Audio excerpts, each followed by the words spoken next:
పెట్టడం జరిగింది. ఒకటి సంస్థను చేసిన ప్రార్థన, దప్పిక గురించి ప్రార్థన చేశాడు. రెండోది మోషే వాగ్దాన దేశ వీక్షణ కొరకు అతడు ప్రార్థన చేసినట్లుగా నేను పొద్దున చెప్పడం జరిగింది. ఈరోజు ఒక ప్రత్యేకమైన విధానంలో నన్ను కొంతమంది కొన్ని అడిగారు అనమాట. చాలామంది ఒక మన సంఘంలో కొంతమంది కొన్ని డౌట్స్ అడిగారు. దానికి మీకు ఈరోజు ఒక చక్కని క్లారిటీ ఇవ్వడానికి నేను మీ ముందుకు వచ్చాను. చాలా రోజుల నుంచి చెప్పాలని ఆశపడ్డాను, కాకపోతే ఈరోజు దేవుడు అనుకూలించాడు కనుక ఈ అంశాన్ని మీ ముందు పెట్టాలని నేను ఆశపడతాను. దేవునికి స్తోత్రం కలుగును గాక. చాలామంది అడిగే ప్రశ్న ఏంటంటే, దేవుణ్ణి ఎవరైనా చూసారా? దేవుణ్ణి ఎవరైనా ఎప్పుడైనా ఎక్కడైనా చూసారా? ఆయన కనపడ్డాడు? ఈ ప్రశ్న చాలా మందిలో ఉంది. దేవుణ్ణి మన బాహ్య నేత్రాలతో మనం చూడగలమా? ఈ సహజ సిద్ధమైన కళ్ళతో ఆయన చూడగలవా? ఆయన కనబడతాడా? మీకు తెలిసిన ఆన్సర్స్ చెప్పాలి. దేవుణ్ణి ఎప్పుడైనా ఎవరైనా మీరు బాహ్య నేత్రాలతో మీరు ఎప్పుడైనా దేవుణ్ణి చూసారా? ఆయన కనబడతాడా? సరే, మీ వాక్య ఆధారంతో నేను ఈరోజు ప్రసంగం చేస్తాను. ఈ భూమి మీద ఏ మనిషి కూడా దేవుణ్ణి చూడలేడు. నిర్గమకాండము 33వ అధ్యాయము 20వ వచనంలో మీకు చాలా స్పష్టంగా చదువుతాను. మరియు ఆయన నీవు నా ముఖమును చూడచాలవు, ఏ నరుడు నన్ను చూచి బ్రతుకడనెను. మరియు యెహోవా, ఇదిగో నా సమీపమున ఒక స్థలం ఉన్నది. దేవునికి స్తోత్రం కలుగును గాక. చాలా క్లియర్గా పరిశుద్ధాత్మ దేవుడు మోషే గారితో మాట్లాడుతున్న మాట ఏంటండి?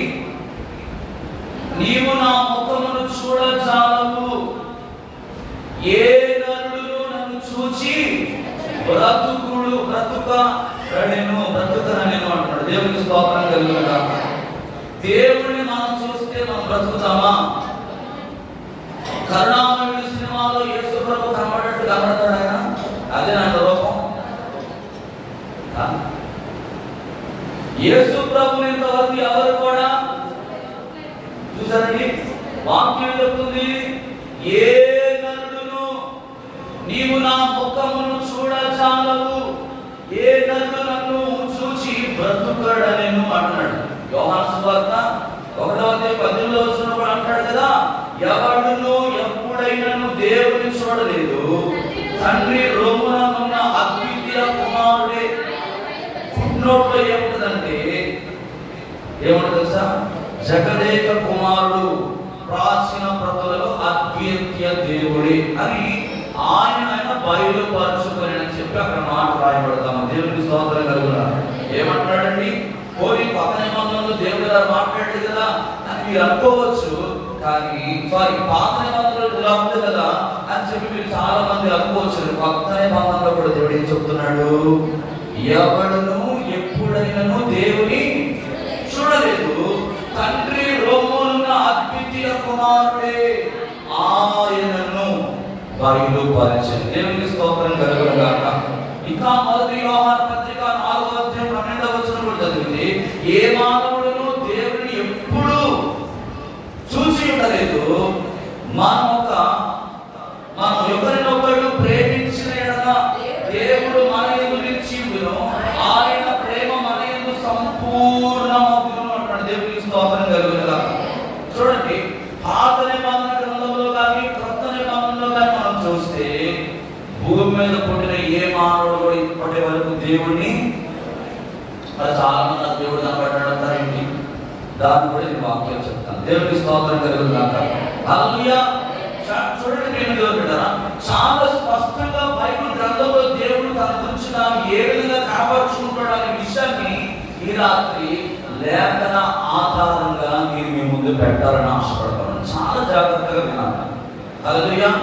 ఎందుకు వినాలని చెప్తున్నానంటే ఈ రోజు చాలా మంది ఏం చేస్తున్నారంటే ప్రేమతో బిడ్డరా, బయట ప్రపంచ వ్యాప్తంగా కూడా ఈ రోజు అనేక మంది దైవ సేవకులు అనేక మంది చేస్తున్న బోధలు ఏంటంటే కొంతమంది దేవుడే లేడని చెప్తున్నారు, కొంతమంది డైరెక్ట్ గా భగవంతుని వెళ్ళిపోతామని చెప్తున్నారు, కొంతమందికి ఏంటంటే శిక్ష లేదు. ఇక మన యేసు ప్రభు నమ్ముకున్నామంటే బాప్తిసం తీసుకున్నామంటే నేరుగా వెళ్ళిపోతాం, పరలోకానికి వెళ్ళిపోతాం. అలా చెప్పాడు బైబిల్? వాక్యం అలా చెప్పిందా? చెప్పలే. వాక్యానికి వ్యతిరేకంగా నువ్వు ఏది చెప్పినా కూడా ఏది చేసినా ఏంటది? అది ఎక్కడి నుంచి వచ్చిందని చెప్పాడు? సాతాను నుండి వచ్చేది. దేవునికి స్తోత్రం కలుగుతుందా? ప్రభు చెప్పాడు ఏంటో తెలుసా? ఒక సొన్నైనా కానీ ఒక పొల్లైనా కూడా నువ్వు తీయడానికి కానీ పెట్టడానికి కానీ అధికారము లేదు. మరి ఒక సొన్నైనా పొల్లైనా పెట్టడానికి తీయడానికి అధికారం లేనప్పుడు ఎవరో చెప్పింది ఎందుకు నువ్వు ఆలోచించి దాని ప్రకారం నడుస్తున్నావు, దాని ప్రకారం కొనసాగుతున్నావు, దాన్ని అన్వయించుకుని నీ జీవితాన్ని ఎందుకు మాడు చేసుకుంటున్నావు? సత్యం తెలుసుకోకుండా పరిశుద్ధాత్మ దేవుడు 40 మంది ప్రవక్తల చేత దాదాపుగా 1500 సంవత్సరాల క్రితం అయిపోయింది బైబిల్ రాసి. బైబిల్ ముద్రించి 1700 సంవత్సరాలు అయిపోయింది. 40 మంది ప్రవక్తల చేత దేవుడు రాయించాడు. 66 పుస్తకాలు ఇందులో ఉన్నాయి. మరి ఇంత దేవుడు రాసి పెడితే ఎందుకని మనం తెలుసుకోలేకపోతాం అనే విషయాన్ని మనం చాలా జాగ్రత్తగా అర్థం చేసుకోవాల్సిన అవసరం ఉంది. ఎందుకో తెలుసా? మోసపోకుడి మీరు దేవుడు సాధనలో ట్రాప్ చేస్తున్నాడండి. ఎవరు తెలుసా? ఏర్పరచబడిన వారిని సహితంగా వాడు ఏం చేస్తున్నాడు? మోసం చేసి సంఘాలలో దుర్బోధనలు తీసుకొస్తున్నాడు. దుర్బోధ అది కూడా వాక్యం నుంచి చెప్తారు, అది కూడా బైబిల్ నుంచి చెప్తారు. కానీ నువ్వు అర్థం చేసుకోవడానికి నీకు శక్తి అనేది లేదు, తెలుసుకోవాలి. మరి ఎలా నువ్వు దేవుని వాక్యాన్ని సుస్పష్టంగా అర్థం చేసుకోగలవంటే వాక్యాన్ని పరిశీలన చేసినప్పుడు బెరియా సంఘం వలె లేఖనాలను ఎప్పటికప్పుడు మనము పరిశీలన చేసుకోవాలి. అప్పుడే మనకు దేవుడు అర్థమవుతాడు, దేవుని వాక్యం అర్థమవుతుంది. మనం అర్థం చేసుకోకుండా లేఖనాలను బేరీ చేసి చదవకుండా మాకు ఎవరో చెప్పింది మనం పట్టుకొని వెళ్ళామనుకోండి. కొంతమంది అంటారు నేను పట్టుకున్న గుంజెలకి 3 పక్కోడు అంటాడు లేదా వాడికి దానికి 4 ఉంటాయా అంటే లేదు, దానికి 3 అంటాడు. ఏం చేస్తాం? 3 అంటే 3, 4 అంటే 4 అంతే కదా. ఈరోజు అలా అనుకోని వెళ్ళిపోతున్నారు చాలా మంది. కానీ వాక్యం మనకు చెబుతుంది ఏంటంటే దేవుడు ఆత్మ అని బైబిల్ చెప్తా ఉంది. ఆయన ఎవరండి? ఆత్మ అయిన దేవుడు. కాబట్టి ఆయన మనం కళ్ళతో చూడాలి. యోహాను 4:24 అంటాడు దేవుడు ఆత్మ కనుక ఆయన ఆరాధించువారు ఆత్మలో సత్యములోను. దేవుడు ఎవరండి? మనం ఆరాధిస్తున్న దేవుడు ఎవరండి? ఆత్మ అయిన దేవుడు. ఆయన ఆరాధించేవారు ఎలా ఆరాధన చేస్తున్నారంటే శరీరంతోనా ఆత్మతోనా? ఆత్మతో కూడిన ఆరాధన మనం చేస్తాం. ఆత్మతో సత్యముతో ఆయన ఆరాధన చేయాలి. దేవునికి స్తోత్రం కలుగుగాక. శరీరంతో మనం ఆరాధన చేస్తే అది ఆరాధన అవ్వదు. శరీరం ఎప్పుడు కూడా ఏం చేస్తుందంటే భావోద్రేకాలకు గురి చేస్తుంది, అంతేనా కదా. ఈరోజు గుండె మీద చేసుకుని మనం మాట్లాడుకుంటే ఎంతమంది సంఘంలో హృదయపూర్వకంగా ఆరాధన చేస్తారు? ఎంతమంది సంఘంలో వచ్చిన వాళ్ళందరూ ఆరాధన ఎక్కిపిస్తారు? అందరూ ఎక్కిపించండి. ఈ రోజు ప్రతి ఒక్కరు కూడా భూమి మీద ఉన్న ప్రతి మానవుడు, దేవుడు నమ్ముకున్న ప్రతి వ్యక్తి కూడా దేని మీద నడిపించబడతాడంటే భావోద్రేకాల మీద. దేవుడిని చూడాల్సిన మనిషి ఎవరు చూస్తాడంటే నిలబడిన వ్యక్తిని చూస్తున్నారు. మనిషిని చూసి ఆరాధన చేసే దేవుడు ఎప్పుడు కూడా మహిమపరచబడడు. తద్వారా నీకు ఏమాత్రం కూడా ఆశీర్వాదం అనేది రాదు. ఇది నా మాటలు బైబిల్ చాలా స్పష్టంగా చెప్తుంది. దేవుని స్తోత్రం ప్రభు చెప్తున్నాడు. ఆయన ఆత్మ కనుక ఆయన ఆరాధించిన వాళ్ళు ఆత్మతో సత్యముతో. ఇంకా దేవుడు మాకు ఏం చెప్తుందంటే పౌలు గారు తిమోతి రాసిన 1వ పత్రిక అంటాడు 1:17 సకల యుగములలో రాజయుడి అక్షయుడు అదృశ్యుడు అద్వితీయ దేవునికి ఘనతయు మహిమయు యుగ యుగములు కలుగును గాక ఆమేన్ అనే మాటలు రాస్తాడు పౌలు గారు. దేవునికి స్తోత్రం కలుగును గాక. సకల యుగములలో రాజయుడి అక్షయుడు ఆయన ఎవరంట? అదృశ్యుడైన దేవుడు. అదృశ్యుడు అంటే కన కనబడని వ్యక్తి అని అర్థం. అదృశ్యుడంటే గాలి కనబడుతుందా? గాలి కనబడుతుందా? అగ్ని కనబడుతుందా? అగ్ని కనబడుతుంది. గాలి కనబడుతుందా? కనబడదు. గాలి కనబడదు. శబ్ద తరంగాలు కనబడతాయా? కనబడదు. ఈ మైక్ ఇప్పుడు పనిచేస్తుంది. ఈ మైక్ లో నా వాయిస్ మీకు కనబడుతుందా? కనబడడం లేదు. ప్రియమైన దేవుని బిడ్డలారా, ఒక విషయాన్ని బాగా మనం అర్థం చేసుకుంటే, గాలి ఏ విధంగా అయితే కనబడదో, శబ్ద తరంగాలు ఏ విధంగా అయితే కనబడదో, దేవుడు కూడా మన కళ్ళకి కనబడతాడా? అర్థమవుతుందా? ఎంతమంది అర్థమవుతుంది? దేవుడికి స్తోత్రం జరుగుతుందా? ప్రియమైన దేవుని బిడ్డలారా, సకల యుగముల వాడెవరు? రాజు. ఆ రాజు అయిన దేవుడు ఆయన అక్షయుడు, అదృశ్యుడు, అద్వితీయ దేవుడు. ఆయనకే ఘనత మహిమ యుగ యుగములు కలుగునుగా. కానీ ఎవరైనా ఆరాధన చేస్తున్నారంటే దేవదూతలు మాత్రమే. ఆయన ఏం చేస్తున్నారు? వారి కళ్ళతో చూస్తూ, ఆత్మీయ నేత్రాలతో వారు మాత్రమే చూడగలరని దేవుని వాక్యం చాలా స్పష్టంగా చెప్తా ఉంది. దేవుని స్తోత్రం కలుగుతారు. మానవ మాత్రుడు ఎవరు కూడా దేవుని చూడలేరు. ఒక దేవదూతలు మాత్రమే దేవుని చూడగలరు. ఎందుకంటే వారు ఆత్మలు గనుక. మత్తయి సువార్త 18:10 అంటాడు, ఈ చిన్న వారిలో ఒకరినైనా తృణీకరింపకుండా చూసుకోండి. వీరి దూతలు పరలోకమున నా తండ్రి ముఖమును ఎల్లప్పుడూ పరలోకమును చూచుదురని మీతో చెప్పుచున్నాను. చెప్పాడా లేదా? వాక్యం ఉందా లేదా? ఏమంటాడండి? ఈ చిన్న వారిలో ఒకరినైనా తృణీకరింపబడకుండా చూసుకోండి. ఎవరికి బాధ్యత అప్పగిస్తున్నాడు? పరలోకమందున దూతలకి బాధ్యతను దేవుడు అప్పగించాడు. ఎందుకో తెలుసా? వారు ఆత్మతో నింపబడి దేవుడిని వారు ఎల్లప్పుడూ చూస్తూ ఉన్నారు. రెండవదిగా ఎవరైనా దేవుడిని చూస్తారంటే చనిపోయిన వారు. అది కూడా ఎలా తెలుసా? విశ్వాసములో స్థిరులై ఉండి దేవుడి వాక్యానుసారంగా ఎవరైతే వారి బ్రతుకును కాపాడుకుంటూ మంచి పనులు చేస్తూ యథార్థమైన జీవితాన్ని జీవించి ఎవరైతే దేవుని పిలుపును అందుకొని నిజమైన పరిచయం చేసి వెళ్ళిపోతారో వారు మాత్రమే దేవుణ్ణి చూడగలరు. ఒకటి దేవదూతలు చూస్తారు, రెండవదిగా చనిపోయిన వారు ఆత్మలు దేవుణ్ణి చూస్తారు. దేవుని స్తోత్రం కలుగుగాక. ఇప్పుడు మీకు అర్థమైతే లేదండి. ఫిలిప్పీ అంటాడు 3:20 చదివితే, మన పౌర స్థితి పరలోకమందున్నది, అక్కడ నుండి ప్రభు అయిన యేసుక్రీస్తును రక్షకుని నిమిత్తము కనిపెట్టుకొని ఉన్నాము అంటాడు. దేవుని స్తోత్రం కలుగుగాక. మన స్థితి ఎక్కడండి? మన పౌర స్థితి ఎక్కడంట? పరలోకంలో ఉన్నది. భూమి మీద ఉన్న వాళ్ళందరూ కూడా ఎవరయ్యా అంటే ఎవరు? జాగ్రత్తగా. భూమి మీద ఉన్న వాళ్ళందరూ ఎవరండి? ఏదో ఒక రోజు ఈ భూమిని విడిచిపెట్టి వాళ్ళందరం కూడా వెళ్ళిపోవాల్సిన వారే. ఇది అశాశ్వతమైనది. ఆయన ఏమంటున్నాడు? ఇదిగో నా తల్లి గర్భంలో, యోబు గారు అంటారు, నేను నా తల్లి గర్భంలో దిగంబరిగా వచ్చాను. దిగంబరిగానే అని ఇంకేమంటాడు? యెహోవా ఇచ్చెను, యెహోవా తీసుకొను, ఆయన సమస్త మహిమ ఘనత యుగ యుగములు దేవునికి స్తోత్రం కలుగుగాక. ప్రియమైన దేవుని బిడ్డలారా, దేవుని సన్నిధిలో భక్తులకు అర్థమైన విషయాన్ని ఈ రోజు మానవుడు ఏం చేస్తున్నాడు? అర్థం చేసుకోలేకపోతున్నాడు. ఎన్ని వాక్యాలు పరిశుద్ధ గ్రంథంలో దేవుడు రాసి తన సేవకుల ద్వారా మాట్లాడుతున్నప్పటికీ ఈరోజు చాలా మంది ఏం చేస్తున్నారంటే వినట్లేదు.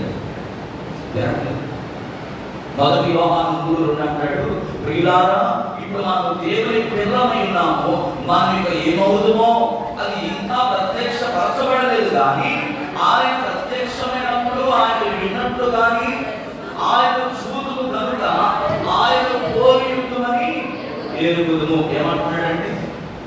ఇప్పుడు మాకు దేవుని పిల్లలమై ఉన్నాము, మనం ఇక ఏమవుతుందో అది ఇంకా ప్రత్యక్షపరచబడలేదు. కానీ ఆయన ప్రత్యక్షమైనప్పుడు ఆయన ఉన్నట్టుగానే ఆయనను చూదుము కనుక ఆయన పోలియుద్ధమని ఎరుగుదుము. మీకు అర్థమైందా? మీకు ఈ వాక్యం ఎంతమంది అర్థమైంది?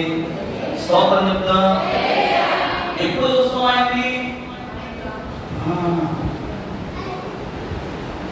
ఇప్పుడు మనం ఎవరమంటే దేవుని పిల్లలమై ఉన్నాం. మనం ఏమైపోదో ఇంకా ప్రత్యక్షపరచలేదు. ప్రత్యక్షపరచడానికి దేవుడు అందరినీ కూడా ఏం చేస్తున్నాడు? సిద్ధపరుస్తూ ఉన్నాడు తన రాకడ వరకు. హల్లెలూయా. ఆయన ప్రత్యక్షమై ఈ భూమి మీదకి ఆ యొక్క యెరూషలేములో ఆయన పాదము మోపగానే, నేను ప్రకటన గ్రంథం గురించి చెప్పినప్పుడు మీకు కొన్ని విషయాలు మాత్రమే చెప్పేసి ముగించేశాను. దేవుని చిత్తం అయితే తర్వాత ఎప్పుడైనా చెప్తానో అట్లా అలా పెట్టేశాను అన్నమాట. మీరు ఒక్కొక్కటి ధ్యానం చేస్తే చాలా స్పష్టమైన విషయాలు అందులో ఉన్నాయి. దేవుని స్తోత్రం జరుగుతుందా. ఆయన ప్రత్యక్షపరచుకోవడానికి ఇంకా సమయం దేవుడు మనకి ఇస్తున్నాడు. అప్పటి వరకు నువ్వేం తెలుసా? ఏం చేయాలి? కింద చూద్దాం. మరి దేవుని ఎప్పుడు ఎలా మనం చూస్తామనే విషయాన్ని నేను ఇప్పుడు చెప్తాను. 6వ అధ్యాయం యెషయా గ్రంథంలో 10వ వచనం అంటాడు, వారు కన్నులతో చూచి, చెవులతో విని, హృదయముతో గ్రహించి, మనసు మార్చుకొని స్వస్థత పొందకపోనట్లు ఈ జనుల హృదయము క్రొవ్వు చేసి, వారి చెవులు మందపరిచి, వారి కన్నులు మూయించుమని చెప్పాడు. పరిశుద్ధ బైబిల్ గ్రంథంలో తరచుగా ఏదైనా ఒక విషయాన్ని అర్థం చేసుకోవడానికి దేవుడు ఉపయోగించిన పదం ఏంటంటే, ఏమంటున్నాడండి? వారు కన్నులతో చూచి, చెవులతో విని, హృదయంతో గ్రహించి, మనసు మార్చుకొని స్వస్థత పొందకపోనట్లు స్వస్థత పొందకపోనట్లు ఈ జనుల హృదయము ఏమైందంట? కొవ్వు పట్టేసిందంట. ఏమంటుంది? కొవ్వు పట్టేసింది. జాగ్రత్తగా గమనించండి. ఇక్కడ దేవుడు చాలా స్పష్టంగా మాట్లాడుతున్న భక్తుడైన యెషయా గారి ద్వారా, కన్నులతో నువ్వు చూడాలంటే చెవులతో వినదాన్ని నీ హృదయంలో గ్రహించినప్పుడే, మనసు మార్చుకున్నప్పుడే నీ దేహానికి స్వస్థత అనేది దేవుడు. ఈ రోజు 100 మంది సంఘంలో ఉంటే అందరూ దేవుడి వాక్యం వింటున్నారు, కానీ 50% మాత్రమే వాక్యాన్ని గ్రహిస్తున్నారు. మిగతా 50% గ్రహించట్లేదు. గ్రహించిన వారు దేవుని ఆశీర్వాదాలు పొందుకున్నారు, గ్రహించలేని వాళ్ళు ఇంకా అదే స్థితిలో ఉండిపోతున్నారు. స్వస్థత ఎందుకని రావడం లేదంటే, కన్నులతో నువ్వు సరిగా దేవుని చూడలేదు. ఏ కన్నులతో చూడాలి? ఆత్మీయమైన నేత్రాలతో ఆయన చూడాలి. శారీరకమైన నేత్రాలతో ఆయన చూడాలనుకుంటే చూడలేవు. నేను ముందే చెప్పాను. అలాగే నువ్వు చెవులతో దేవుని వాక్యం సేవకుల ద్వారా దేవుడు మాట్లాడుతున్నప్పుడు శ్రద్ధగా వినాలి. కొంతమంది విన్నట్టే వింటారు కానీ వినరు. హల్లెలూయా. విన్నట్టే వింటారు, విన్నట్టే నటిస్తారు, కానీ చెవులతో వినరంట. తర్వాత కొన్ని విన్నా కూడా ఏం చేస్తారంట? హృదయముతో గ్రహించరు. గ్రహిస్తే మనసు ఖచ్చితంగా మారదా? మనం గ్రహించకపోవడం వల్ల, మన మనసు మార్చుకోకపోవడం వల్ల దేవుని కార్యాలు మన జీవితంలో జరగాలి. ఎందుకయ్యా మన మనసు మారుతుందంటే, క్రొవ్వు చేసి వారి చెవులు మందపరిచి వారి కన్నులు చెప్తూ ఉన్నాడు దేవుడు. క్రొవ్వు చేసేసింది, కన్నులు మరకబడ్డాయి. కన్నులు ఏమైపోయినంటే కనబడట్లేదు. ఇర్మియా కూడా అంటాడు, కన్నులు నీవు చూడకయు, చెవులు నీవు వినకయు ఉన్నా వివేకము లేని మూఢులారా. ఈ మాట వినండి. ఎంత ఘోరమైన మాట తెలుసా? ప్రవక్త ఇర్మియా గారు మాట్లాడుతున్న మాట ఏంటో తెలుసా? కన్నులు నీవు చూడకయు, చెవులు నీవు వినకయు ఉన్నా వివేకము లేని మూఢులారా అని సంబోధిస్తా ఉన్నాడు. ఏమంటాడు? 22 ఒకసారి 22 వచ్చిన 22 అదే చదివింది. ఇర్మియా 5:22. సముద్రము దాటలేకున్నట్లు దాని తరంగములు ఎంత పొందినను అవి ప్రబలలేకయు, ఎంత ఘోషించినను దాని దాటలేకయు ఉన్నట్లును, నిత్య నిర్ణయము చేత దానికి ఇసుకను సరిహద్దుగా నియమించిన నాకు మీరు భయపడరా? నా సన్నిధిని మరకరా? ఇదే యెహోవా వాక్కు. మీరు గమనించండి, మన ముందే ఉంది సముద్రం. ఎప్పుడైనా దాని సరిహద్దు దాటి వెళ్ళొస్తుందా? మీరు చిన్ననాటి నుండి ఇక్కడే పెరిగారు, ఇక్కడే పుట్టి ఇక్కడే పెరిగి మీ పిల్లల ఇక్కడే చేస్తున్నారు. ఏ రోజైనా సముద్రము దాని సరిహద్దు దాటి మీ ఇళ్ల మీదకి తుఫాను లాగా వచ్చేసి ఉంచిందా? సరేండి, సముద్రము దేవుని మాటకు లోబడుతుంది. హల్లెలూయా. సృష్టి దేవుని మాటకు లోబడుతుంది. కానీ ఎవరైనా లోబడటం లేదంటే మనుషులు లోబడతారు. దేవుడు ఎలా కనబడతాడండి? దేవుడు ఎలా కనబడతాడు? మీకు దేవుడు కనబడ్డాడని ఎలా చెప్పగలవు? చూసావా? నీతో మాట్లాడిస్తున్నది ఏంటో ఈ రాత్రి అర్థం చేసుకోవాలి. ఏ వాక్యం కూడా నువ్వు వెంబడిస్తున్నావో అర్థం చేసుకోవాలి. ఎవరు నువ్వు నడిపిస్తున్నారో నువ్వు తెలుసుకోగలగాలి. దేవుని ఆత్మ నడిపింపులో ఉంటే నీ జీవితం వేరొక విధంగా ఉంటుంది. మనుషుని ఆత్మ చేత, నీ ఆలోచన చేత, నీ తలంపుల చేత, నీ హృదయం చెప్పినట్టు నువ్వు మాట్లాడి నడిపింపబడగలిగితే అది నీకంత మాత్రం కూడా ఆశీర్వాదం కాదు. అది ఎక్కువ కాలం అది నిలబడదు. దేవునికి స్తోత్రం కలుగుతా.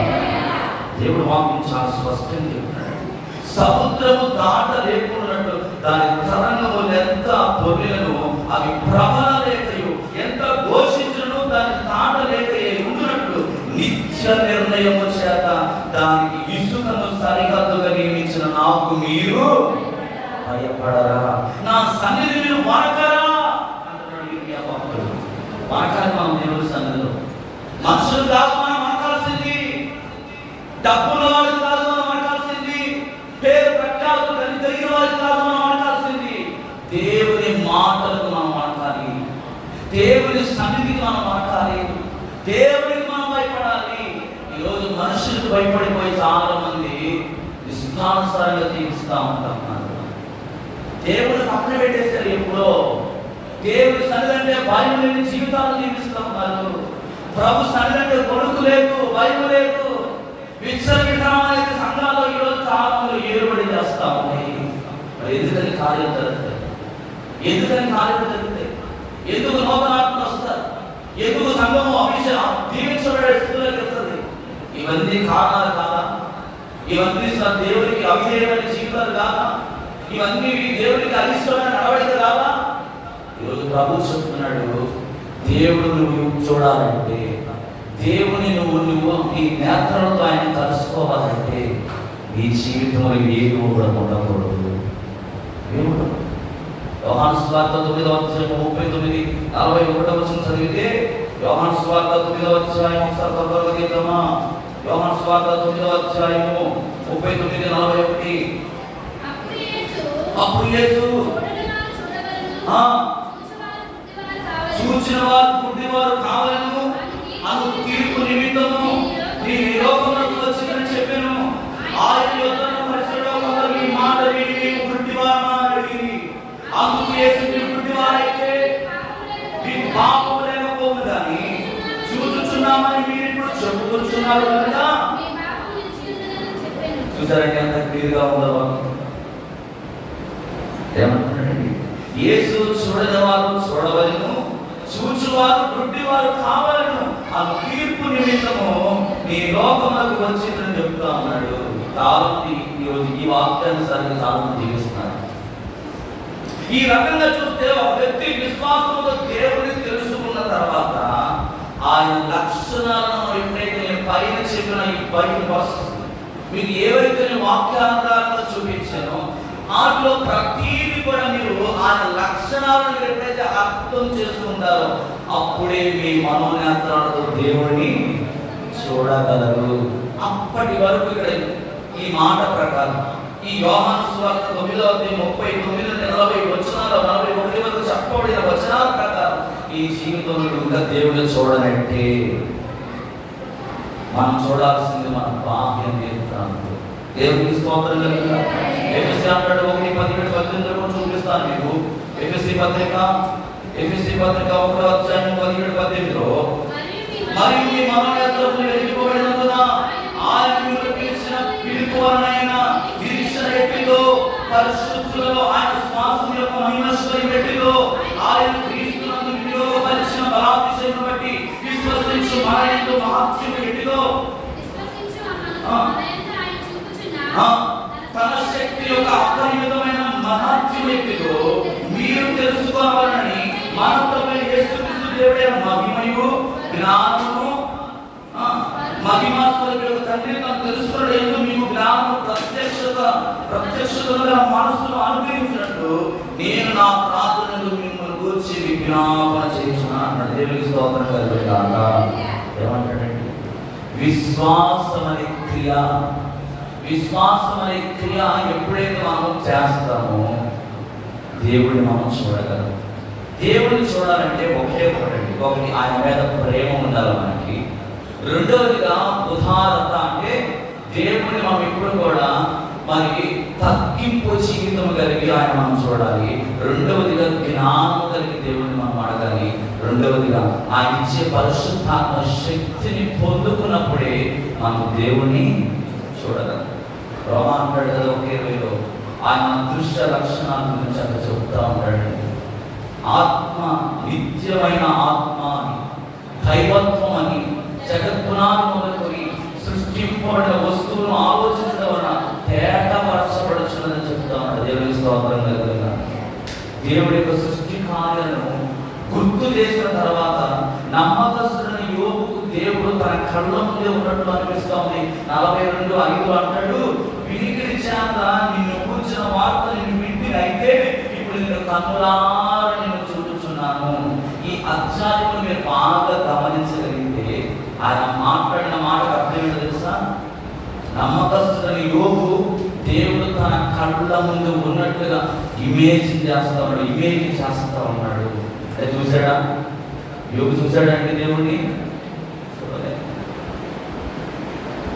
యెహోవా ఇచ్చాడు, యెహోవా తీసుకున్న దేవుడి సన్నిధిలో చాలా విశ్వాసంలో ఒక లోతైన అనుభవం కలిగిన యోబు గారికే దేవుడు తన కళ్ళ ముందు ఉన్నట్లుగా ఊహించుకున్నాడు. అంతే. మరి నీ సంగతి, నా సంగతి ఏంటి? హల్లెలూయా. ఇంకేమన్నాడు తెలుసా? మీరు ఇంటికి తర్వాత మొదటి దినవృత్తాంతాలు 28:9 కూడా మీరు ఇంటికి తర్వాత చదువుకోండి. అక్కడ అలాగే 119 2వ వచనం కూడా మీరు ఇంటికి తర్వాత ధ్యానం చేయండి. అలాగే యోహాను సువార్త 17:3 కూడా మీరు ఇంటికి తర్వాత చదువుకోండి.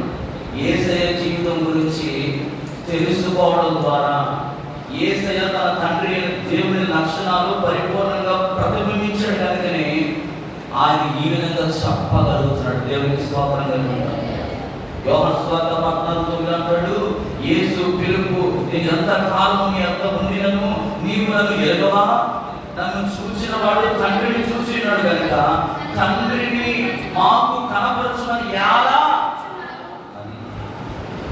ప్రభు స్వయంగా పిలుపుగా చెప్తున్నాడండి.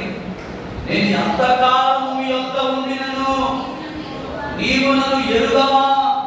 నన్ను చూసిన వాడు తండ్రిని చూచినాడు కనుక తండ్రిని మాకు కనపరచుమని ఎలా? నేనే కదా ఆ తండ్రిని. ఇంకొక తండ్రిని ఎవరో చూపించమని అడుగుతున్నారండి మీరు. తండ్రి, కుమార, పరిశుద్ధాత్మ వేరు వేరా ఒకట? కానీ పిలిపే అడుగుతున్నాడు, మాకు తండ్రిని చూపించండి అయ్యా అని అడుగుతున్నాడు యేసు ప్రభు గారిని పట్టుకొని. చూసారండి? ఇంతకాలం యేసు ప్రభుతో నడిచి ఆయన చేసిన కార్యం చూసిన పిలిపి ఏమంటాడంటే, తండ్రిని మాకు కనపరుచుకున్నాడు.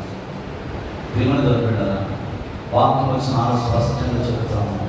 మత్తయి 5:8 అంటాడు, హృదయ శుద్ధి గలవారు మాత్రమే దేవుణ్ణి. ఈరోజు నీ హృదయంలో శుద్ధి లేకపోతే దేవుడు ఎప్పుడు కూడా కనపడడు. నీ హృదయంలో పాపం ఉంచుకొని, కర్మశాలను ఉంచుకొని, ద్వేషం ఉంచుకొని, అసూయ ఉంచుకొని నువ్వు దేవుడు కనపడాలంటే అంత గొప్ప సేవ చేసిన యేసయ్య గారికి దేవుడు కనపడడా? పాపాలు మాత్రమే ఆయన తాగాడని చెప్పి ఆయన సాక్ష్యంలో అంతెందుకండి, యేసు ప్రభుతో మిగిలిన సాత్వికుడైన మోషే యేసు ప్రభు చూశాడా? చూడలేదు. యేసు ప్రభు చూడలేదు. మీకు రిఫరెన్స్ కావాలంటే 3వ అధ్యాయం 4-6 అన్నాం. అక్కడ మోషే దేవుణ్ణి చూడలేదు, కానీ నిజానికి ఆయన చూసింది ఎవరు తెలుసా? ఆ మండుచున్న పొద నుండి మాట్లాడేది ఎవరు తెలుసా? దూత, దేవుని దూత. మీరు 3:2 కూడా చదివితే అక్కడ మోషే గారితో ముఖాముఖిగా మాట్లాడింది ఎవరి అంటే బైబిల్ గ్రంథం చాలా స్పష్టంగా చెప్తుంది. దాని అర్థం ఏంటంటే దేవుడు మోషేతో తన సొంత మనుషులతో మాట్లాడినట్లుగా అక్కడ మాట్లాడలేదు. మాట్లాడువారు ఎవరయ్యా అంటే 4వ అధ్యాయం 10-11 వచనాలు ఇంటికి చదవండి. అలాగే 33వ అధ్యాయం 11వ వచనం చదివితే మోషేతో నిజంగా దేవుడు ముఖాముఖిగా అతడు చూడలేదు. అతనితో మాట్లాడింది ఎవరయ్యా అంటే దేవుని దూత. దేవుని దూత. అలాగే అబ్రహాముతో కూడా మాట్లాడింది ఎవరో తెలుసా? ఆదికాండం 18:1-33 వరకు మీరు చదివితే ఆ ముగ్గురు మనుషులు ఎవరయ్యా అంటే దేవుని దూతలు. అబ్రహాము కూడా దేవుని చూడలేదండి. అర్థమవుతుందా? అబ్రహాము ఎప్పుడయ్యా చూసాడంటే చనిపోయిన తర్వాత ఆయన రొమ్మున ఆడుకున్నప్పుడు ఆయన ముఖాముఖిగా కలుసుకుంటాడని వాగ్దానం చేశాడు దేవుడు. బైబిల్ గ్రంథంలో అనేక మంది భక్తులు వారు చనిపోయిన తర్వాత దేవుడు రాజ్యానికి వెళ్ళిన తర్వాత వారు ఆత్మీయ నేత్రాలతో దేవుడిని చూశారు తప్ప వారు శారీరకంగా భూమి మీద ఉన్నప్పుడు ఎక్కడ కూడా దేవుడిని చూడలేదు. దేవుడు వారికి కనపడలేదు. నా మాటగా మీకు చాలా వాక్యాలు ఉన్నాయి, మీకు చూపిస్తాను. దేవుడికి స్తోత్రం కలుగుతాం. ఈరోజు ఒకే ఒక విషయాన్ని వాగ్దానం చేసుకో. అయితే మనం దేవుడు ఎప్పుడు చూడగలరు, ఎప్పుడు ఆయన కనబడతాడంటే చిన్న మాట చెప్పేసి నేను ప్రార్థన చేస్తాను. ఏంటంటే దేవుడు మనకు ఎలా కనబడతాడంటే దర్శనాల ద్వారా కనబడతాడు. దేవుడికి స్తోత్రం కలుగుతాం. దేవుడు ఎలా కనబడతాడండి? దర్శనం. ఒక చిన్న మాట చదువుకుందాం.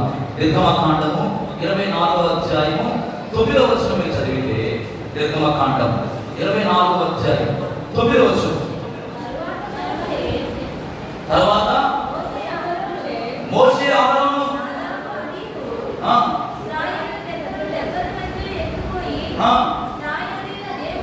ఇశ్రాయేలు దేవుడు చూచి ఆయన పాదముల క్రింద నిలబడినాడు. నీలమైన వస్తువు వంటిది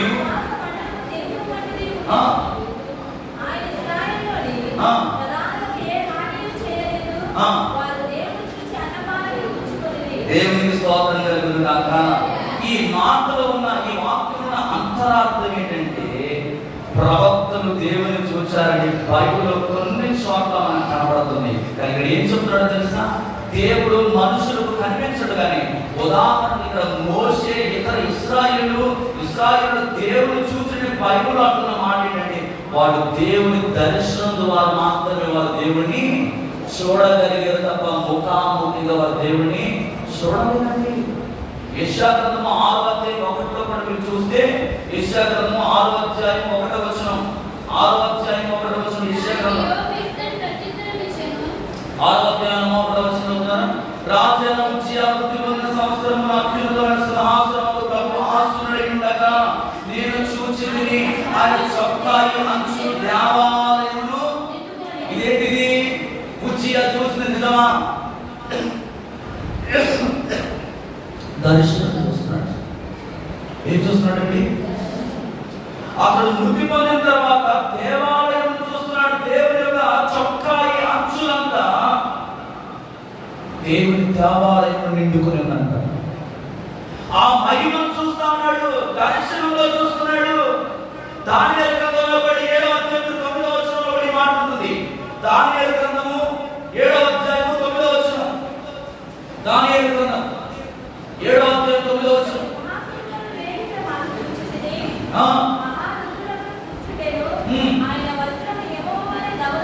ఆయన వస్త్రము హిమము వలె, ఆయన తల వెంట్రుకలు శుద్ధమైన గొర్రె బొచ్చు వలె తెల్లగా ఉండెను. ఆయన సింహాసనము అగ్ని జ్వాలలే, దాని చక్రము అగ్ని వలె ఉండెను. ఇదంతా కూడా దానియేలు గారికి దేవుడు చూపిస్తున్న దర్శనము. ఇప్పుడు అర్థమైందా? దేవుడు ఎవరికి కనబడతాడండి? హృదయము శుద్ధిగా ఉంది దేవుని వాక్యానుసారంగా ఎవరికి వారి బ్రతుకులను మార్చుకుంటారు. ఈ లోక సంబంధమైన నేత్రాలతో ఉన్న వారికి ఎప్పుడు దేవుడు కనబడడు. అంత గొప్ప మోషేని దేవుని దేవదూతల చేత దేవుడు మాట్లాడుతున్నాడు. ఆ పదలో ఎందుకు తెలుసా? మోషే అంటున్నాడు, అయ్యా నేను చూడాలని ఆశపడుతున్నాను, ఎంతో నేను కలుసుకున్నాను, నేను చూడాలని ప్రమాణం నన్ను చూడలేవు, నీవు చూచి బ్రతికి ఉండలేవు. ఎందుకు తెలుసా? ఆయన సామాన్యమైన వ్యక్తి కాదు. ఆయన మండుచు ప్రకాశించుతున్న అగ్ని అయిన దేవుడు. ఆయన చూడడం అనేది ఎవరి తరం కాదండి. దర్శన రీతిగా దేవుడు మనకు కనబడతాడు. ఇంకా ఏం చెప్తాడు తెలుసా? ఆమోసు గ్రంథంలో 9వ అధ్యాయం 1వ వచనంలో కూడా చదివితే అక్కడ ఉన్న సందర్భానికి అర్థమవుతాయి. ఇవన్నీ కూడా ఎందుకు నేను మాట్లాడుతున్నానంటే, మనం దేవుని వాక్యాన్ని చాలా అర్థం చేసుకోవాలి, సత్యమును మనం తెలుసుకోవాలి. ఈరోజు అనేక మంది కల్పన కథలు చెబుతూ ఉన్నారు. మనం ఒక యూట్యూబ్లో ఇదిగో దేవుడు నాకు కనబడ్డాడు, కనబడి ఇదిగో అమ్మా నీ అకౌంట్ లో ₹1,00,000 మీరు ఏమవుతున్నారు ఈ రోజే, నువ్వు వెళ్ళి బ్యాంక్ అకౌంట్ చెక్ చేసుకో అని చెప్పాడు.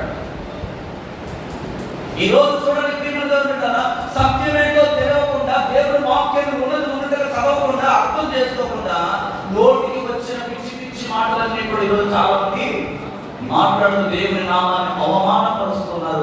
ప్రియమైన దేవుని బిడ్డలారా, దైవ కృప సంఘంలో ఉన్న మీరందరూ కూడా దేవుని వాక్యం గురించి ఎవరిని ఎక్కడ అడిగినా కూడా మీరు చెప్పగలగాలి. దేవునికి స్తోత్రం కలగాలి. చెప్పాలంటే మీరు దేవుని వాక్యాన్ని ధ్యానించాలి, చదవాలి. ఒకటికి 10 సార్లు చదవాలి. ఒక అధ్యాయం కనీసం నేను 5-6 సార్లు చదువుతాను. 5-6 సార్లు చదివిన తర్వాత మాత్రమే నేను వాక్యం చెప్పగలుగుతాను. చదవకుండా, ధ్యానించకుండా ఏదో నీ ఆలోచన ప్రకారం చెప్తే అది ఎప్పుడు కూడా కార్యము జరగదు. దేవుని వాక్యం ఏం చెప్తుందని మనం తెలుసుకోవాలి. దేవుడు మనతో ఏం మాట్లాడుతున్నాడో గ్రహించాలి. ఆ గ్రహింపు రాకపోతే దేవుని అడగాలి. భక్తులు అనేక మంది అడిగారండి. అడిగారు కనుకనే వాళ్ళు అద్భుత కార్యాలు చేయగలిగారు. శిష్యులు అడిగారు దేవుడిని. ఈరోజు నువ్వు కూడా అడుగు దేవుడిని, అయ్యా నీ దర్శన భాగం నాకు తెలిసి, ఆత్మీయ నేత్రాలతో నేను చూసే కన్నులు నాకు తెలిసి, నా కన్నులకు పట్టిన ఆ కొవ్వు, నా హృదయానికి అంటిన ఆ కొవ్వు, ఆ మెరకలన్నీ కూడా పోవాలి. నిన్ను ఆత్మీయ నేత్రాలతో నేను చూడాలి. ఆ పరిశుద్ధమైన జీవితం, ఆ హృదయం శుద్ధి నా అంతరంగంలో దయచేయని ఈ రాత్రిలో చిన్న ప్రార్థన చేయగలిగితే యేషయాగ్రంథం 1వ అధ్యాయం 1వ వచనం చదువుకోండి. అలాగే ఆమోసు 1:1 కూడా మీరు చదివితే అక్కడ చాలా స్పష్టమైన మాటలు దేవుడు మాట్లాడుతున్నాడు. ఈరోజు భక్తులు యోబు గారు కానీ, అబ్రాహాము గారు కానీ, మోషే కానీ, దానియేలు కానీ, షడ్రకు, మేషకు, అబేద్నెగోలను కానీ, 12 మంది శిష్యులు కానీ, బైబిల్ గ్రంథంలో వాడబడిన ప్రతి భక్తుడు కూడా వారు దేవుడిని చూసింది ఎలాగంటే దర్శన రీతిగా. మనం ఒక రోజు ఆయన చూడబోతున్నాం ఎలా తెలుసా? మన ఆత్మ దేవుని దగ్గరికి వెళ్ళినప్పుడు మన ఆత్మతో దేవుడిని మనం చూడగలుగుతాము తప్ప శరీరంతో కాదు. కనుక ఈ రాత్రి కలుస్తున్నాడు దేవుడు నీతో స్పష్టంగా మాట్లాడుతున్నాడు. ఎవరైనా మీతో ఎప్పుడైనా నీ దేవుడిని చూచానని ఎవరైనా చెబితే మీరెవరు కూడా ఆ మాటలు కనుక లక్ష్యం ఉంచకుండా దేవుని లేఖనాలను మీకు ఏం చెప్తుందో ధ్యానం చేయండి. దేవుని వాక్యానుసారం మీరు అడుగులు వేయండి. ఎందుకంటే మనం అపాయకరమైన దినాల్లో ఉన్నాం. ఏర్పరచబడిన వారిని సైతం కూడా దుష్టుడు మోసం చేయాలని ఈరోజు అనేకమైన అసత్యాలను తీసుకొస్తున్నాడు. కనుక నా ప్రియమైన దేవుడు పెట్టారా, దేవుడు మీ చేతులు పెట్టిన పరిశుద్ధ గ్రంథాన్ని ప్రతిరోజు చదవండి. దేవుని వాక్యాన్ని బాగా ధ్యానించండి. 1-10 సార్లు చదవండి. ప్రభువుని అడగండి. దేవుడు మీకు పరలోక సంబంధమైన జ్ఞానం, ఆనాడు సొలొమోనుకి ఏ విధమైతే జ్ఞానం ఇచ్చాడో ఈరోజు నీకు కూడా పరిశుద్ధాత్మ దేవుడు జ్ఞానం ఇచ్చి లేఖనాలను అర్థం చేసుకునే తలపును దేవుడు మీకు ఇస్తాడు. అట్టి కృప పరిశుద్ధాత్మ దేవుడు మీ అందరికీ అనుగ్రహించి నడిపించడం గాక. ఆమె తరలవచ్చుదాం, ప్రార్థన చేసుకుందాం, తరలవచ్చుదాం, మోకరిద్దాం, దేవుని అడుగుదాం. అయ్యా ఇప్పటి వరకు నా తండ్రి తెలిసి తెలియని జ్ఞానంతో నేను ప్రభా, అయ్యా నీ వాక్యం ఏం చెప్తుందో నేను అర్థం చేసుకోకుండా ఏవేవో నేను మాట్లాడేది ప్రభా. ఇదిగో ఈ రాత్రి సేవకుల ద్వారా పరిశుద్ధ గ్రంథంలో నుండి అనేకమైన సంగతులు వాక్యానుసారంగా నాకు చూపించవయ్యా. ఇప్పటి వరకు నేను అపోహలో బ్రతికాను. ఇప్పటి వరకు ఎవరో చెప్పిన మాటల ప్రకారం నేను మాట్లాడాను. ఇదిగో ఈరోజు స్పష్టంగా నువ్వు నాతో వాక్యం ద్వారా మాట్లాడాను. ఈ రోజు నుంచి నేను నీ వాక్యానుసారంగా జీవిస్తానయ్యా. నీకు భయపడే వారిగా ఉంటాను. నీ సన్నిధిలో నేను వణుకుతానయ్యా. నీవంటే అయ్యా భయం కలిగి నా బ్రతుకుని నేను మార్చుకుని జీవిస్తానయ్యా. దేవుని సన్నిధిలో ఒక చిన్న తీర్మానం చేసుకో. దర్శనం ద్వారా దేవుడితో మాట్లాడుతున్న సంగతి తెలుసుకో. కళ్ళ ద్వారా దేవుడితో మాట్లాడుతున్న సంగతి తెలుసుకో. దేవుడు ఎప్పుడు కూడా దర్శనం ద్వారా మాట్లాడతాడు, కళ్ళ ద్వారా మాట్లాడతాడు, ఇన్నర్ వాయిస్ ద్వారా దేవుడు మాట్లాడతాడు, వాక్య ప్రత్యక్షత ద్వారా దేవుడు మాట్లాడతాడు. ఏ మానవుడు ఎప్పుడు కూడా ఆయన చూసి ఉండలేదు, ఆయన అప్పుడు కూడా చూడలేదు ప్రభుత్వం. కనుక ఈ రాత్రి ప్రార్థన చేస్తూ, ప్రేమగల తండ్రి, పరిశుద్ధుడా మీకు వందనాలయ్యా, మీకు వందనాలు తండ్రి. ఇదిగో ఇప్పటి వరకు సాధారణంగా అనేక మందిని నేను ప్రభా, అనేక రోజుల నుంచి ప్రభా అబద్ధమైన బాధల మీద కడుతూ నేను ప్రభా మోసం చేసుకుంటూ వెళ్తా ఉన్నాడు తండ్రి. ఇదిగో మా దైవ కృపా సంఘంలో ఉన్న సంఘ బిడ్డలు, పురుషులు కానీ స్త్రీలు కానీ ఎవరైనా ఒక వ్యక్తి వాక్యం గురించి ఎత్తి మాట్లాడినప్పుడు సుస్పష్టంగా వారు చక్కగా వారికి వాక్యములు ఎత్తి చూపించి మాట్లాడగలిగిన ఒక గొప్ప అభిషేకం మా సంఘంలో ప్రతి బిడ్డకు దయచేయండి. ఏది అబద్ధమో ఏది అసత్యమైందో ప్రతి వారు గ్రహించడానికి ఆత్మీయ నేత్రాలను తెరవమని ప్రార్థన చేస్తున్నాను. సత్యం అనేది సంఘము కట్టబడును గాక, అబద్ధ బోధలు యేసు నామములో తొలగిపోవును గాక, అసత్యమైనది ప్రతిదీ కూడా తొలగిపోవును గాక. పరిశుద్ధాత్మదేవా, మా సంఘం అంతటిని కూడా నీ రాకడకు సిద్ధపరచండి. నీ ముందు మేము నిలబడ్డప్పుడు ఏ పక్ష డాగు కరగ ముడత మాలో నీకు కనబడడానికి వీలేదు ప్రభా. మమ్మల్ని పరిశుద్ధపరచండి. హృదయ శుద్ధి గలవారు దేవుడిని చూస్తారని చెప్పావు ప్రభా. ఆ హృదయ శుద్ధి మాకు దయచేయండి నాయన. ఆ ఉదార స్వభావం మాకు దయచేయండి. ఆ ప్రేమ మాకు దయచేయండి. ఆ శక్తివంతమైన వాక్యాన్ని మేము అర్థం చేసుకునే మనసు మాకు దయచేయండి. మా కన్నులు తెరవండి, మా చెవులతో వినదాన్ని మా హృదయంతో గ్రహించి మా మనసును మార్చుకోవడానికి కృప మాకు దయచేయండి. పరిశుద్ధాత్మదేవా, ప్రతిరోజు ఎన్నెన్నో మాటలు మాట్లాడుతున్నావు నాయన, ఎన్నెన్నో విషయాలు మాకు బయలుపరుస్తున్నావు, నేర్పిస్తున్నావు తండ్రి. అవన్నీ మేము విన్నట్టుగా ఉండకుండా వాటి ప్రకారం మేము నడుచుకోవడానికి, మేము అడుగులు వేయడానికి మమ్మల్ని మేము సిద్ధపరచుకున్నట్టు నీ కృప మాకు దయచేయి. ఇదిగో నేను త్వరగా వచ్చుచున్నానని చెబుతున్నాను. ఈ రాకడ సమీపంలో ఉండగా ప్రతి ఒక్కరిని మీ స్వాధీనంలో తీసుకోండి. ఆత్మ చేత ప్రతి ఒక్కరు నడిపించబడును గాక. శరీర భావోద్రేకాలను కూడా యేసు నామములో లయపరచబడును గాక. శరీరం చెప్పేటట్టుగా కాకుండా నీవు నడిపించే విధానంలో ఈ సంఘం నడిపించబడినట్టుగా ఏ కృపను దయచేయమని ప్రార్థన చేస్తున్నాను. ఈ గుంపులో ఎవరైతే బలహీనులు ఉన్నారో బలపరచండి, రోగులను స్వస్థపరచండి. ఇదిగో దావీదు గారి కుటుంబంలో ప్రార్థన చేశాడు. చాలా దినాల నుండి ఆ ఎడమ కాలు అనేకమైన దినాల నుండి పిశాచ బాధపడుతున్నాడు, నడవలేని స్థితిలో ఉంటాడు, కూర్చోలేని స్థితిలో ఉంటాడు. ఆయన నీ కుమారుడు స్వస్థపరచమని ప్రార్థన చేస్తున్నాడు. చక్కని ఆరోగ్యం ఇచ్చాడు. అలాగే తన కుమార్తె ఝాన్సీ తన కుమార్తెను జ్ఞాపకం చేసుకో. ఆ పసిబిడ్డ శరీరంలో ఉన్న నిమ్ము తీసివేయండి ప్రభా. ఆ ఊపిరితిత్తులో నిమ్మంతా కూడా తొలగించి పరిపూర్ణమైన ఆరోగ్యం ఆ పసిబిడ్డకు దయచేయండి. ఆ దగ్గర నుండి జలుబు నుండి విడిపించిన ఆయన సంపూర్ణ ఆరోగ్యంతో నింపుతాడు. నీకు వందనాలు. ఇదిగో ప్రభు రాజశేఖర్ ప్రార్థన చేస్తున్నాడు. అనేక దినాల నుండి ప్రార్థన చేస్తున్నాడు. కుమారుడు పట్ల చిత్రమేంటో బయలుపరచయ్యా. ఒక మంచి ద్వారం తెరవండి, సహాయం తెచ్చేయండి. అలాగే దూర ప్రాంతంలో సలోమిని తోడుగా ఉండగా కాలేజీ విద్యార్థులు వస్తున్నప్పుడు నీ కృప రాస్తున్నారు, తోడుగా ఉంచి నడిపించండి. తన భార్య కూడా క్రీస్తుమని అయ్యా ప్రభుత్వం దీవించిన బ్రహ్మ అయ్యా మంచి ఆరోగ్యం కలిగి దయచేయండి. అలాగే నేను కుటుంబాన్ని జ్ఞాపకం తీసుకో. అనేక దినాల నుండి నడుము నిప్పుతో బాధపడుతున్నాడు ప్రభా. అయ్యా కూర్చోలేని పరిస్థితుల్లో ఉండగా ఏ నీ కుమారుడు స్వస్థపరచమని ప్రార్థన చేస్తాను. ఆ నడుము బాధను మీరు విడిపించండి నాయన. నిన్ను స్వస్థపరచుకోవడం నేనని సహించావు ప్రభా. విశ్వాస సహితమైన ప్రార్థనలో మీరు బాగు చేస్తున్నాను. కుమారుడిపై నీ రక్తాన్ని ప్రోక్షిస్తున్నాను. ఇప్పుడే తన ఎముకలను కండరాల మాంసాన్ని ముట్టండి నాయన. సంపూర్ణ ఆరోగ్యం తెచ్చి తన పొట్టును మీరు తీర్చండి. అనేక మంది నడిపించండి నాయన. అవసరం రక్తంలో క్రీస్తు విశ్వాసంలో తీర్చండి. దూర ప్రాంతంలో తన కుమారులను దీవించండి, ఆశీర్వదించండి. తన భార్య కూడా చక్కని ఆరోగ్యం తెచ్చింది. తన తల్లిదండ్రులు అన్నదమ్ములు ఆకర్షణ అందరికీ రక్షణ తెచ్చింది. అప్పుడు తోడుగా ఉంటుంది. పరిశుద్ధంగా మీకు వందనాలు చెల్లిస్తున్నాను. ఇదిగో ప్రభుత్వం ఉషా కర్మం చుట్టూ మీకు అంచువేయండి, క్రిస్తుల కర్మం చుట్టూ మీకు అంచువేయండి, దయా కర్మం చుట్టూ మీకు అంచువేయండి. ప్రభానికి వందనాలు. పిల్లలు లేని వారికి పిల్లలు మీరు దయచేయండి. పార్వతి గర్భాన్ని మీరు తెరవండి. ఇదిగో భవాని గర్భాన్ని మీరు తెరవండి ప్రభా. యేసు నామములో వారి గర్భాలు తెరవబడును గాక. వారి గర్భసంచిలో ప్రతి ప్రాబ్లం నుండి విడిపించును. సంపూర్ణ ఆరోగ్యం దయచేయండి. అలాగే తండ్రి వేరే ఒకరు ప్రార్థన చేస్తారు, తన చెల్లెల కుమారుడు జ్ఞాపకం చేస్తుంటే ఏదో తెలిసి తెలియక ఉద్రేకంతో ఆవేశంతో ఆ కుమారుడు యవనస్తుడు ప్రభా, ఇంటర్ చదువుతున్న ఆ కుమారుడు ఇంట్లోకి వెళ్ళి ఉరి వేసుకున్నట్టుగా ఇదిగో ఐసీలో ఉన్నాడు ప్రభా. కుమారుడు ఇప్పటి వరకు 50,000 రూపాయలు ఖర్చు పెట్టారు, ఆ మెడలో ఉన్న నరాలని కూడా ఒత్తుకుపోయి ఉన్నాడు కదండి. ఈ రాత్రి నీ వాక్కును నమ్మి ఆ కుమారుడిని లేవాలని ప్రార్థన చేస్తున్నాను. నువ్వు స్వస్థపరిచే దేవుడు అని అమ్మాని సరికి వచ్చింది ప్రభా. తల్లి చేసిన కన్నీటి ప్రార్థనలు ఆలోచించి తన చెల్లెల కుమారుడు స్వస్థపరచమని ప్రార్థన చేస్తున్నాను. నీ వాక్కును పంపిణీ లేకపోతే ఐసీ నుండి స్వస్థత పొందుకొని తన ఇంటికి చేరాలని మీరు ప్రచురించమని ప్రార్థన చేస్తున్నాను.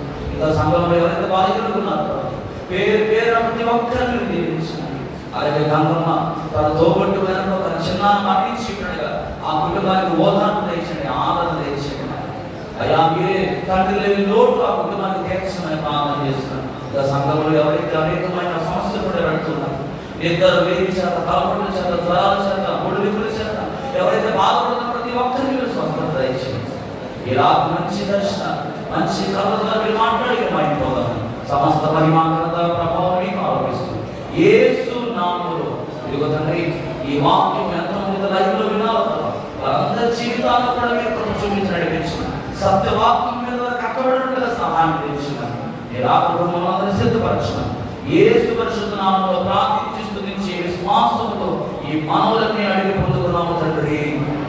ఆమేన్. మన పరమ దేవుని ప్రేమ, కుమారుడు రక్షకుడు యేసు క్రీస్తు వారి కృప, పరిశుద్ధాత్మ దేవుని నిత్యమైన సమాధానం సరిది తనలో వచ్చిన మన పురోగున్న సకల పరిశుద్ధులకు ఆత్మీయ కుటుంబానికి ఇప్పుడు ఎల్లప్పుడూ సదాకాలంతో నడిపించిన కాక.